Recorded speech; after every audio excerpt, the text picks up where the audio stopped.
supposedly September 23, magkakaroon na po ng reading of charges, no? Kumbaga, ito babasahan si Digong, ito yung krimen mo.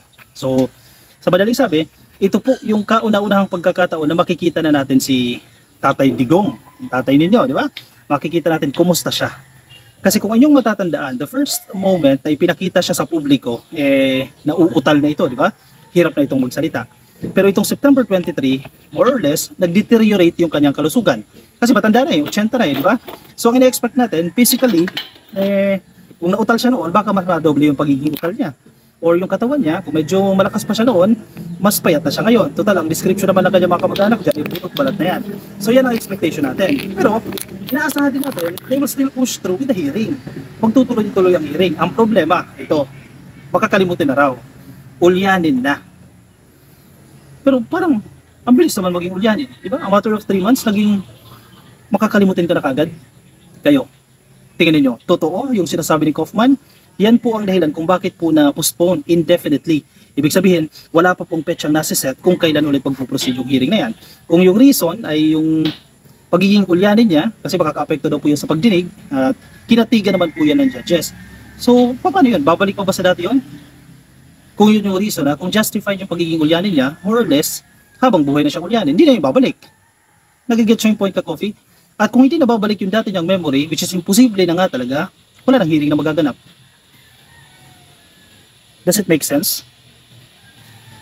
Yun sa tingin ko ang mangyayari. So wala na tayong aasahan na hearing na magaganap dyan sa ICC.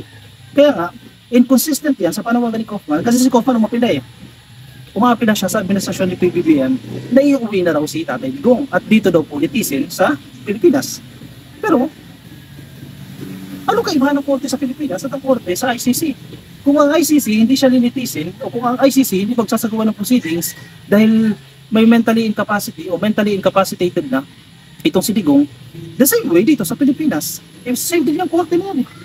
Kung may psychological problem, kung may problema sa pag-iisip, hindi magpupush to with the hearing. Ganoon din yun. So ang pag-iusap ni Kaufman, dito na lang sa Pilipinas, dali na lang sa Pilipinas, at dito litisin. No. Maraming problema. O sige, isa-isay natin.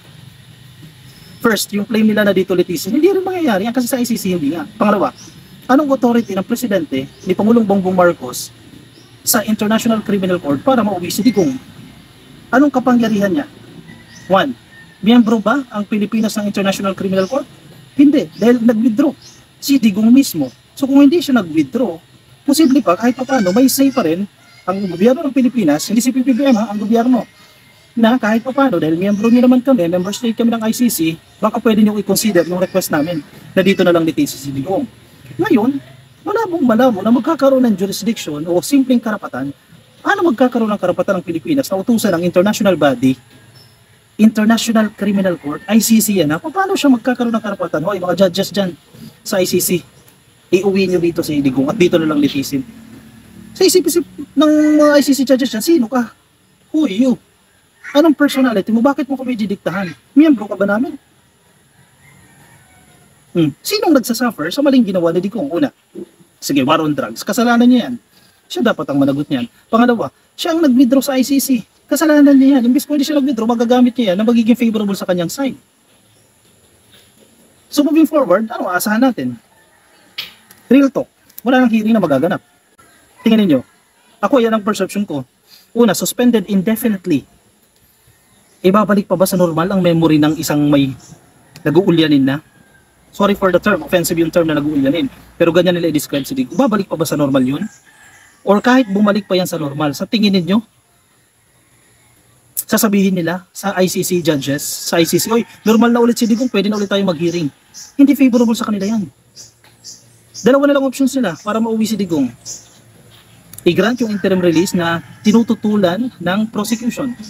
ICC prosecution ka, Coffee, nagsalita sila, ayaw namin ang interim release niya. Pangalawa, matsugi si Tatay Digong. At pag natsugi yan, that's the time na mauuwi na yan sa Pilipinas. Diba? Isa pa. Isang inconsistent na sinasabi ni Kaufman at ni Kitty. Yan, basahin ko sa inyo. Ewan ko nakita nyo na ito Coffee Online, no? Magkaiba kasi yung statement ni Kaufman at ni Kitty. Posible kasing sinungaling itong si Kaufman eh. Posibleng gumagawa ito ng kwento. Kasi abogado eh, di ba? Siyempre, para pabor sa kanyang client. So gagawa siya ng kwento para maawa ang Pilipinas. Sumulat ang gobyerno ng Pilipinas sa ICC na magkaroon ng humanitarian consideration. Yan yung route na gusto nilang tahakin eh. 'Di ba? Doon na lang tayo. Magpatulong tayo sa gobyerno ng Pilipinas na umapila kahit hindi miyembro, no, out of ano na lang, out of for the sake of humanitarian consideration ay uwi na si Tatay Digong. Anyway, sige. I-compare natin itong statement na to ni Kaufman at yung sinasabi dito ni Kitty. At kayo na po ang humusga dito ha. Sige, sabi ni Kaufman, Mr. Rodrigo Roa Duterte is not fit to stand trial as a result of cognitive impairment in multiple domains. So, cognitive impairment, no? So, hindi na siya nakakapag-isip ng tama. Which is ang sinasabi nga ng judges, kaya nag-grant yan, ay makaka-apekto sa kaso yan at hindi na alam kung ano yung decision niya at incapable si Digong to come up with informed decision. So, pwedeng decision niya dahil wala siya sa tamang pag-iisip, parang hindi valid, no, or hindi informed, no, pwedeng mamaya mabawi niya yung statement. So, wala lang yung proceedings. Siya naman yung side ng mga judges dyan. Sabi ni Kaufman, Mr. Duterte's condition will not improve and for this reason, the pre-trial chamber must adjourn all legal proceedings in his case indefinitely. Nakuha niyo yung term, yung binibigyan ng emphasis ni Kaufman dito, Mr. Duterte's condition will not improve. Sa Tagalog, hindi na bubuti pa. Ganyan yung linyahan na, hindi na bubuti pa yung kondisyon ni Digong, kaya dapat i-postpone ng ICC indefinitely. Walang petsa kung kailan magre-resume yan.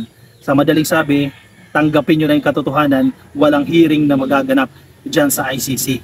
Ang hinihintay na lang nila, pakawalan yan, out of humanitarian consideration, maawa yung judges at i-grant yung interim release. At pangalawa, mamatay si Digong, dalhin sa Pilipinas yan, ng abo na lang. Yan na lang ang options yan.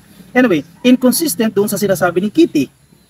Sinabi ito ni Kaufman September 11, ang statement ni Kitty is September 9. No, sige, basahin natin sinasabi ni Kitty. He is 80. Of course, pag 80 ka, you have a lot of ailments. Correct naman yan, no? Masakit yung likod, may diabetes, I think yung mga normal ailments ng 80 years old. Hindi naman yung something that we really have to worry about. Babalikan natin yan mamaya ha. For an 80 years old, he is pretty strong. No reason to worry. Sabi ni Kitty.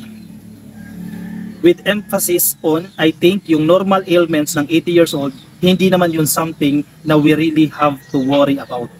Hindi daw po dapat kami mag-alala or hindi dapat mag-alala dahil kumbaga yung kondisyon ni Digong as an 80-year-old man, normal lang yan.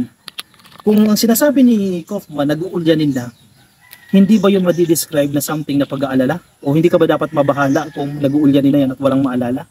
Tulad ng sinasabi ni Kitty. Inconsistent itong statement na to ni Kitty sa sinasabi ni Kaufman. Sino sa dalawa ang nagsasabi ng totoo? Sino sa dalawa ang nagsisinungaling? Mukhang hindi nag-usap itong dalawa na yan. Kasi kung ang narrative ni Kaufman, mahinang-mahina na. Kasi yan yung route eh. Walang ibang route yan. Ang gustong route nila, maawa kayo kay Tatay Digong. Pagbigyan nyo na. Pakawalan nyo na dahil matanda na yan, ulyanin na yan. Mahina na yan, hindi na threat yan, etc. Yan yung route na gustong tahakin. Kumbaga yan yung narrative ni Kaufman. Ang problema, mukhang hindi kasama sa GC, itong si Kitty Duterte, kaya ganyan yung statement. Inconsistent doon sa sinasabi ni Kaufman. Sino paniniwalaan mo dyan sa dalawa? Diba? Nagsisinungaling na lang yan. Dumidiskarte na lang yan. Diba? O, sige. May mga sinasabi pa dito yung judges eh. Former President Rodrigo Duterte is unable to recall events. Ito ha. Hindi na raw po matandaan ni Digong ang mga events, mga pangyayari, places, timing, or even members of his close family. His defense lawyer, Nicholas Kaufman, has called the International Criminal Court in asking that all legal proceedings against him be adjourned indefinitely. Isa-isa, events. Ano yung mga events na hindi niya na maalala? Posible kasing selective memory lang yan eh. May mga bagay na naaalala si Tatay Digong, tatay nyo ha, di ba yung mga bagay na hindi? Ano yan? Tukhang, halimbawa. Nakalimutan na yung tukhang. Ano ba yung nangyari dyan sa tukhang? Kung totoong ano ha, nakakalimot na o baka gawa-gawa lang yan ni Kaufman. Ano na nangyari dyan sa tukhang? Oh, may inutos ba ako sa pulis na tsugiin ninyo yan? May inutos ba ako kay Labato na in-neutralize nyo yan? Diba? Wala akong ganyang inutos. Kung magpuproceed yung hearing ha, wala na matatandaan si Tatay Digong dyan. Lahat ay makakalimutan niya na. Events pa lang yan, mga pangyayari. Oh wait lang, naging mayor ba ako ng Davao? Diba? Wait, sinugi ba ako dyan sa ano? Sa tukhang? O meron ba kami reward system dyan sa Davao? Wala na akong matandaan dyan. Ano yung sinasabi nyo? So yun yung mga possibilities. O, timing. Kailan ginawa yan? Panahon ko ba yan? Ako ba yung presidente niyan? O, 2016 ba yan? 2019? Wala akong matandaan dyan. Kung kailan nangyari yan. Timing, wala akong mapipigyan. O, places, saan yan? Saan ba yan? Sa Pilipinas ba nangyari ang tukhang na yan? Baka sa the Netherlands yan. Lalukuhin lang tayo niyan. Kung totoo na nag-uulanin, wala kang mapipiga dyan. So, maintindihan mo yung judges, huwag kayong magalit sa ICC judges, no? Kasi gagawin lang nila yung ano yung dapat. Tulad yan sinasabi ko sa inyo, kung pagiging fair naman, wala naman tayong question sa fairness ng ICC judges, no? It's just that hindi natin alam kung totoo itong sinasabi ng kampo ni Digong. Though at some point, paniniwala ka kasi 80 years old din naman. May mga kilala kang 80 years old na, di ba? Pero, paano yung mga biktima? Walang mananagot? Di ba? O sana nga na, kahit bayaran nyo man lang yung 30,000 na yan eh. Di ba? Para yung mga biktima ng martial law. Bayaran nyo man lang yung mga biktima ng tukang. Kung 30,000 yan, napakarami naman pera ni Digong eh. Kahit pa paano, hindi mo man makamit yung hustisya, inabawasan yung sakit ng mga witness o sakit ng mga biktima o pamilya ng biktima. Hindi pwedeng gano'n na lang yan. Parang kaso lang yan ni Diskaya eh. Gusto nyo i-absuelto si Diskaya, gusto nyo ipasok sa witness protection program, isauli niya muna yung billions of pesos na ninakaw niya. Gano'n lang yun. The same way kay Digong. Gusto nyo i-absuelto si Digong, pero paano yung mga biktima? Paano yung kanilang mga kamag-anak? Gano'n na lang yun. Kalimutan nyo na kasi ulyanin na. In fact, sabi ni Kaufman na, in fact, he is not even able to process the reasons for his detention. Yung mga bagay-bagay, hindi niya na maintindihan. Pero gusto sabihin dyan ni Kaufman, he is not even able to process the reasons for his detention. Bakit ako nakulong? Nakalimutan niya na may kasalanan siya. Yan ang mahirap. Pati yung kasalanan mo, nakalimutan mo na. Naging malinis ka. Ganun pala dapat ang style yan. Maging makakalimutin ka na lang dyan. Sabi ni Kaufman, with his impaired memory and concomitant inability to retain new information or to recall events, places, timing, or even members of his close family and defense team, Mr. Duterte is unable to fully understand the nature and implications of the proceedings conducted against him. So nakalimutan na maging ang pamilya. O baka si Hanilet nakalimutan na, si Sarah nakalimutan na, o anak ba kita, si Hanilet to, asawa ba kita, hindi girlfriend ka lang, 15 kayo, 13 kayo. Baka ganun yung gusto nila sabihin yan. And hindi niya rin daw naiintindihan yung implikasyon ng mga proceedings na ginagawa laban sa kanya. Implikasyon, ibig sabihin, ano mangyayari kapag ganito yung nangyari, di ba? Ano yung posibleng resulta after the hearing, etc. Hindi na naiintindihan ni Digong yan. Hindi ko alam kung gawa-gawa lang ito ni Kaufman, no? His deficient memory, ganyan yung description, no? Deficient memory also entails an inability to follow the litigation and to make informed decision. So hindi siya makakapag-desisyon ng tama.